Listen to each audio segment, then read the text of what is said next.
আসসালামু আলাইকুম। ওয়ারনেক্স নিউজ বাংলা অধিবেশন প্রবাহতে আপনাদের স্বাগত। আজ লন্ডন স্টুডিও থেকে আছি আমি ইভা রহমান, আর ঢাকায় আমার সাথে রয়েছেন রাফি আলম। চলুন শুরু করি আজকের গুরুত্বপূর্ণ সংবাদ। জানিয়ে দিব আজকের গুরুত্বপূর্ণ সব আপডেট, আন্তর্জাতিক সংবাদ। প্রথমেই জানিয়ে দিব সুস্থ হয়ে উঠছেন মোজতাবা খামেনি, কবে আসবে জনসম্মুখে। এরপর আরও জানিয়ে দিব ইরানের হয়ে যুদ্ধে নামবেন তুরস্ক, ট্রাম্পের খেলা শেষ। আরও জানিয়ে দিব মিত্রদের বিপদে ফেলে একা ছুটছে আমেরিকা।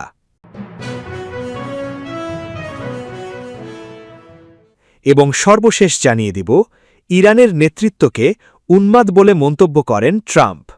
শুনছিলেন সংবাদ শিরোনাম, এখন বিস্তারিত। তবে তার আগে অনুরোধ থাকবে এই ভিডিওটিতে একটি লাইক, কমেন্ট এবং চ্যানেলটি সাবস্ক্রাইব করে জানিয়ে দিন কোন জেলা থেকে বা কোথা থেকে আপনি আমাদের এই ভিডিওটি দেখছেন এবং শুনছেন। আমেরিকা ইসরায়েলের সঙ্গে যুদ্ধের শুরুতে বাবা আয়াতুল্লাহ আলী খামেনি সহ পুরো পরিবারকে হারানোর পাশাপাশি মার্কিন হামলায় গুরুতর আহত হয়েও যুদ্ধের নেতৃত্ব দিয়ে চলেছেন মোজতাবা খামেনি। আহত হওয়ার পর থেকে খামেনিকে আর প্রকাশ্যে দেখা না যাওয়ায় তার শারীরিক অবস্থা ও নেতৃত্বের ভূমিকা নিয়ে তৈরি হয়েছিল নানা জল্পনা কল্পনা। তবে শুক্রবার ইরানের সর্বোচ্চ নেতার দপ্তরের প্রোটোকল প্রধান মাজাহার হোসাইনি দাবি করেছেন খামেনি সুস্থ হয়ে উঠছেন এবং এখন সম্পূর্ণ ভালো আছেন। তিনি বলেন, খামেনির পা ও কোমরে সামান্য আঘাত লেগেছিল এবং কানের পেছনে একটি ছোট শার্পনেলের টুকরো লাগে, তবে ক্ষত দ্রুত সেরে উঠছে। হোসাইনি বলেন, আলহামদুলিল্লাহ তিনি ভালো আছেন। শত্রুরা নানা গুজব ও মিথ্যা তথ্য ছড়াচ্ছে, তারা তাকে খুঁজে বের করতে চায়, কিন্তু জনগণকে ধৈর্য ধরতে হবে। সঠিক সময়ে তিনি নিজেই কথা বলবেন। এদিকে সম্প্রতি খামেনির সঙ্গে 2.5 ঘণ্টার একটি বৈঠক করেছেন ইরানের প্রেসিডেন্ট মাসুদ পেজেশকিয়ান, যা ছিল নতুন সর্বোচ্চ নেতার সঙ্গে কোনো শীর্ষ ইরানি কর্মকর্তার প্রথম প্রকাশ্য সরাসরি সাক্ষাৎ। শত বিপত্তি বাধা সত্ত্বেও খামেনির দৃঢ় সংকল্প ভেস্তে দেয় এমন আমেরিকা এখনো তৈরি হয়নি। মার্কিন গোয়েন্দা সংস্থাগুলোর মূল্যায়ন অনুযায়ী ইরানের জ্যেষ্ঠ কর্মকর্তাদের সঙ্গে মিলে যুদ্ধ কৌশল নির্ধারণে কোমর বেঁধে নেমেছেন ইরানের নতুন সর্বোচ্চ নেতা মোজতাবা খামেনি। এদিকে এখনো কূটনৈতিক উপায়ে সংঘাতের সমাপ্তি চায় ট্রাম্প প্রশাসন। 1 মাসেরও বেশি সময় ধরে যুদ্ধবিরতি চললেও মার্কিন গোয়েন্দা তথ্য বলছে যুক্তরাষ্ট্রের বোমা হামলার পরও ইরানের সামরিক সক্ষমতার বড় অংশ অক্ষত রয়েছে এবং আমেরিকান অবরোধ আরও কয়েক মাস টিকে থাকার সামর্থ্য তাদের আছে। একদিকে যুদ্ধের ধ্বংসলীলায় ইরানের প্রতিরক্ষা শক্তি মোকাবেলা করতে গিয়ে অকুল পাথারে হাবুডুবু খাচ্ছেন ডোনাল্ড ট্রাম্প, অন্যদিকে গুরুতর আহত হয়েও যুদ্ধের দামামা বাজিয়ে ইরানকে প্রতিনিয়ত সংঘবদ্ধ করে তুলছেন মোজতাবা খামেনি। এখন প্রশ্ন একটাই, আসল জয়ীটাকে? বিশ্বে দম্ভের রাজত্ব গড়ার চেষ্টায় মত্ত ডোনাল্ড ট্রাম্প, নাকি স্বদেশকে জীবন বাজি রেখে রক্ষা করে চলা মোজতাবা খামেনি? যুদ্ধের টান টান উত্তেজনার মধ্যে এবার ইরানের মাথার উপর ছায়া হয়ে দাঁড়ালো তুরস্ক। শুক্রবার তুরস্কের পররাষ্ট্রমন্ত্রী হাকান ফিদানের সঙ্গে ইরানের পররাষ্ট্রমন্ত্রী আব্বাস আরাকচির একটি ফোনালাপ ইরানের পক্ষে তুরস্কের দৃঢ় অবস্থানকে স্পষ্ট করে তুলেছে। হাকান ফিদানের সঙ্গে গুরুত্বপূর্ণ ফোন কলটিতে চলমান আরোপিত যুদ্ধ স্থায়ীভাবে বন্ধে ইরানের সর্বশেষ কূটনৈতিক উদ্যোগ সম্পর্কে অবহিত করেন আরাকচি। অনুষ্ঠিত এই ফোনালাপে তিনি পারস্য উপসাগরে যুক্তরাষ্ট্রের সাম্প্রতিক উস্কানিমূলক কর্মকাণ্ডের তীব্র সমালোচনা করে বলেন, এসব পদক্ষেপ কূটনৈতিক অগ্রগতিকে ক্ষতিগ্রস্ত করছে এবং ওয়াশিংটনের উদ্দেশ্য নিয়ে ইরানি জনগণের মধ্যে অবিশ্বাস আরও বাড়িয়ে তুলছে।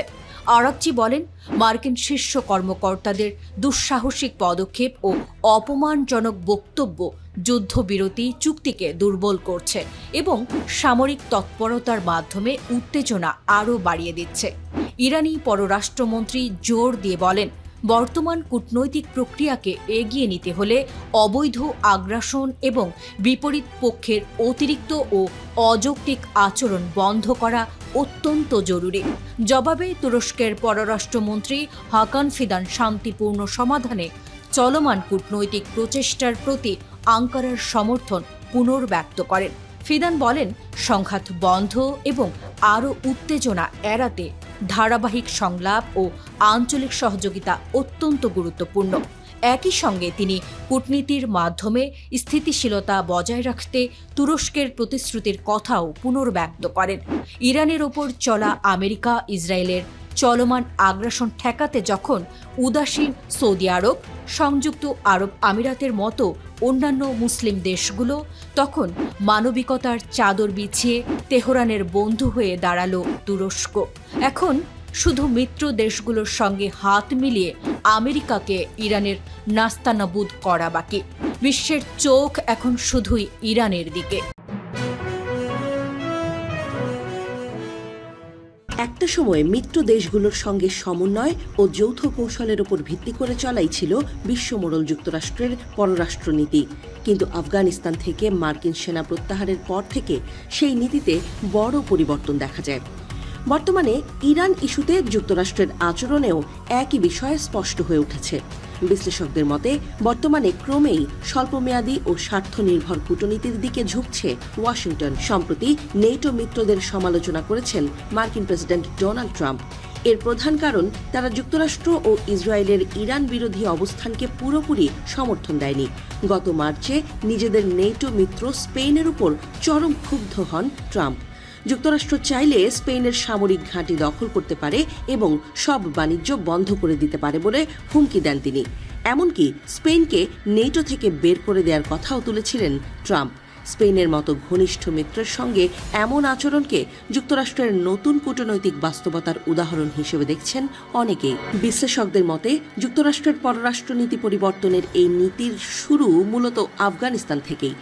বিশ্লেষক তাম হোসেন তার বই শ্যাডো ওভার কাবুল বইতে উল্লেখ করেন, আফগানিস্তানে যুক্তরাষ্ট্র ধীরে ধীরে তার মিত্র সরকারকে পাশ কাটিয়ে সরাসরি তালেবানের সঙ্গে আলোচনা শুরু করে।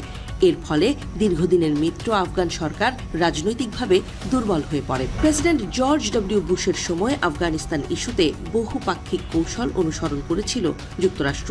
9/11 হামলার পর তারা নেটো ও অন্যান্য মিত্র দেশের সমর্থন নিয়ে আফগানিস্তানে অভিযান শুরু করে। পরে আফগান যুদ্ধ নিয়ে প্রশ্ন তুলতে শুরু করে বারাক ওবামা প্রশাসন। সেই সময় ওবামা ও তার ভাইস প্রেসিডেন্ট জো বাইডেন বারবার জানতে চেয়েছিলেন, এত দীর্ঘ সময় ধরে যুক্তরাষ্ট্র আফগানিস্তানে কি অর্জন করেছে।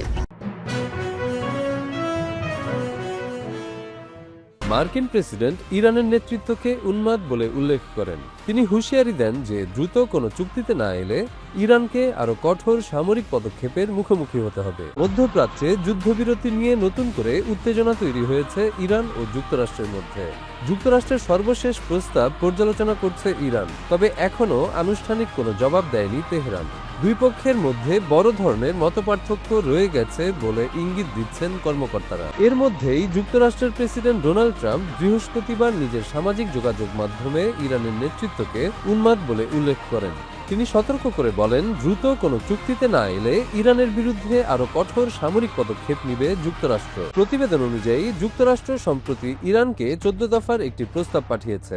এতে বলা হয়েছে, ইরানকে পারমাণবিক অস্ত্র তৈরি না করার নিশ্চয়তা দিতে হবে এবং অন্তত 12 বছর ইউরেনিয়াম সমৃদ্ধকরণ বন্ধ রাখতে হবে।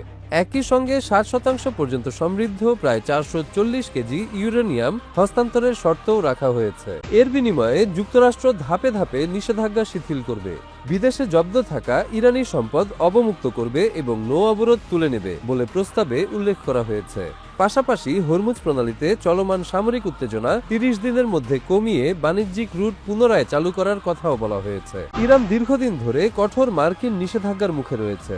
2015 সালে পারমাণবিক চুক্তি থেকে যুক্তরাষ্ট্র বেরিয়ে যাওয়ার পর পরিস্থিতি আরও জটিল হয়। তখন থেকে বিপুল পরিমাণ ইরানি সম্পদ বিদেশি ব্যাংকে আটকে রয়েছে। নতুন মার্কিন প্রস্তাবের আগে ইরানও মধ্যস্থতাকারীর মাধ্যমে নিজেদের 14 দফা পরিকল্পনা পাঠিয়েছিল। তবে সর্বশেষ প্রস্তাব নিয়ে এখনও কোনো চূড়ান্ত সিদ্ধান্ত জানায়নি তেহরান। ইরানের সংসদীয় কমিটির এক মুখপাত্র এই প্রস্তাবকে বাস্তবতার চেয়ে বেশি আমেরিকার ইচ্ছার তালিকা বলে মন্তব্য করেছেন।